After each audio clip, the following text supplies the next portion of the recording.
শালার সারাদিন পার হয়ে গেল, একটা কাস্টমারও পালাম না রে।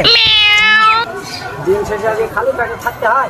আমার ছেলেকে বলি ভদ্র কাটিং দিবি, মানুষ সমাজ আমি চলি কোনো জায়গায় তোদের নাম পাইনি। আজ তোকে নেইমার কাটিং আর তোর রোনাল্ডো কাটিং তো আজ কি চাষাকে বেশি তোকে বেশি তোর শিক্ষাই কিনে চাষা আজ কোনো নেইমার কাটিং চলবে না, রোনাল্ডো কাটিং চলবে না, আজ গোফরা কাটিং আপনার মনের মতো দেন বস।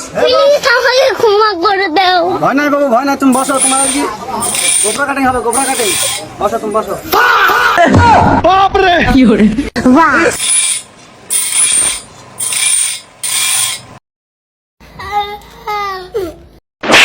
আব্বা আমি এত কষ্ট করে চুল কাটবো না, আমি সেই সাদা লাগার চুল কাটি, ওই সাদা লাগার আমি চুল কাটবো। তুই সাদা লাগাই দেখলা এই নাপিতের কাছে আমি চুল কাটি, মানুষ আমার নাম করে।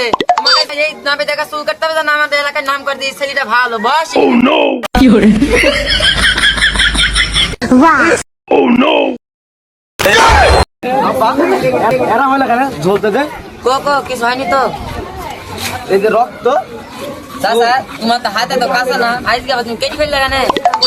আর বাবু বয়স হয়ে যায়নি তো, কিছু হবে না বাবু। পানি দিয়ে দিস, পানি দিয়ে দিস, পানি দিস।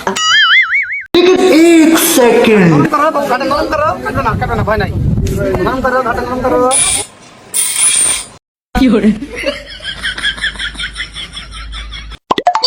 বাহ, স্কুল তো হেভি লাগছে, গ্রামে আমার নাম হবে যে ছেলেটা অমুকের ছেলেটা ভালো গো।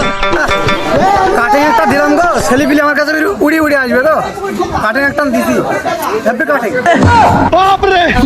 চলে গেলাম বাবু টাকাটা এই যে ধান মান ওটুক ধান করে পেয়ে গিয়ে 4-5 দিন বাদ দিয়ে দেবো। ওর সাথে সকালবেলায় কাটি করাটা একটু ঘুরে থাকি, বউ বদ্ধ দিল তো সারাদিন ইনকাম হবে না, তাই হইলে ছেলের কথা নাই লাগবে, গ্রামে মান সম্মান আমার থাকবে। চলো আজ টাকাটা শুধু আসলে নিতে